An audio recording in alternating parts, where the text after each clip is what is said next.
Hello students, myself Rahul Mishra and today we will discuss the next topic of chapter number 4 and it is viscosity. It is viscosity. So what is viscosity? So listen, it can be understood by taking an example. So listen, first thing is viscosity is a property of liquid. Viscosity एक liquid की property है. Viscosity is a property of liquid.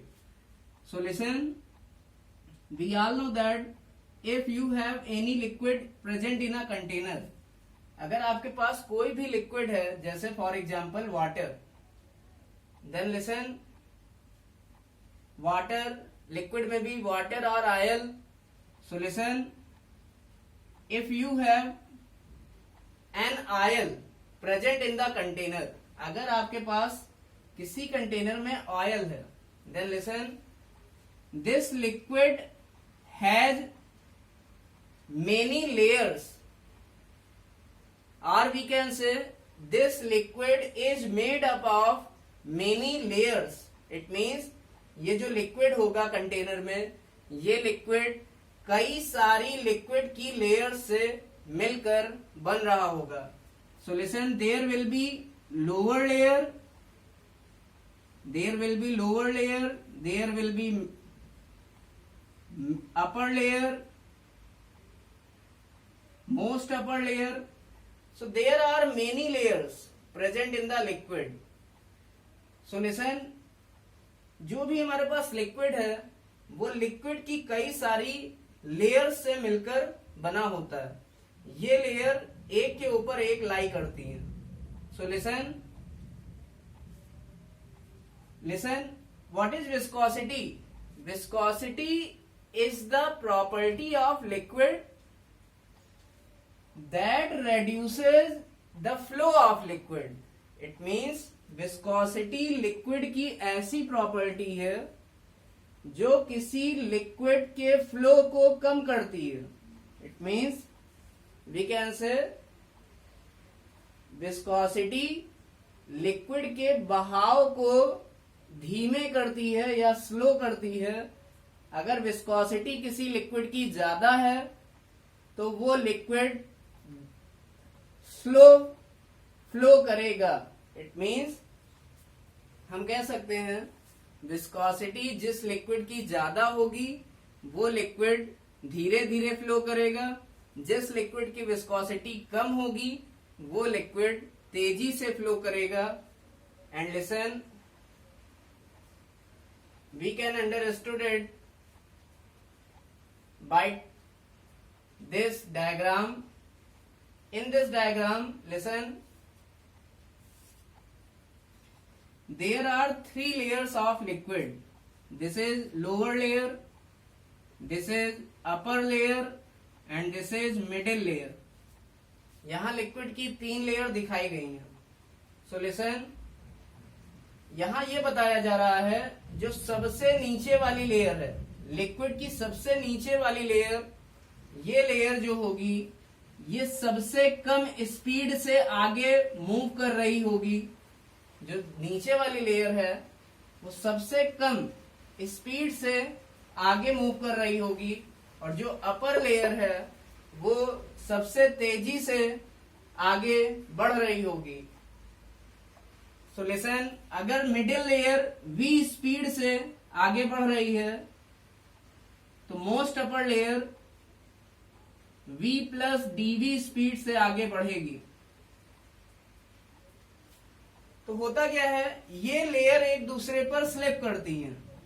ये layer एक दूसरे पर slip करती हैं. जब कोई लिक्विड फ्लो करता है तो ये दोनों लेयर एक दूसरे पर स्लिप करती है. तो अगर लिक्विड की विस्कोसिटी ज्यादा है, अगर लिक्विड की विस्कोसिटी ज्यादा है तो इन लेयर के बीच में जो फोर्स ऑफ अट्रैक्शन होगा, इट मीन्स विस्कोसिटी क्या करती है, इन दोनों लिक्विड के बीच में प्रेजेंट फोर्स ऑफ अट्रैक्शन का अपोज करती है.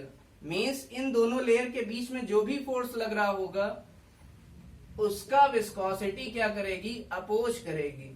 इट मीन्स हम कह सकते हैं viscosity opposes the relative motion present between the two layers of liquid. It means viscosity अगर ज्यादा है तो इनके बीच में, इन दोनों लेयर के बीच में जो रिलेटिव मोशन है वो आसानी से नहीं हो पाएगा। So we can say viscosity opposes the relative motion between two successive layers of liquid.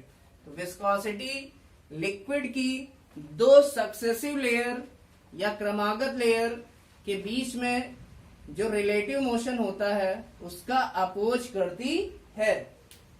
So listen,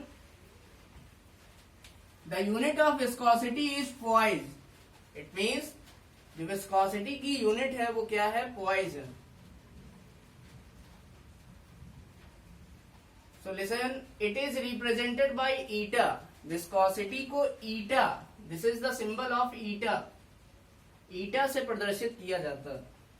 now listen, viscosity arises due to, means viscosity दो कारणों से होती है। First one is cohesive force. Cohesive force means जब दो liquid की layer के बीच में फोर्स लगेगा तो वो दो लिक्विड के सेम मॉलिक्यूल के बीच में लगेगा, और सेम मॉलिक्यूल के बीच में जो फोर्स लगता है उसको कहते हैं कोहेसिव फोर्स। तो विस्कोसिटी किसके कारण होती है, कोहेसिव फोर्स के कारण। दूसरा होता है ट्रांसपोर्ट ऑफ मोमेंटम।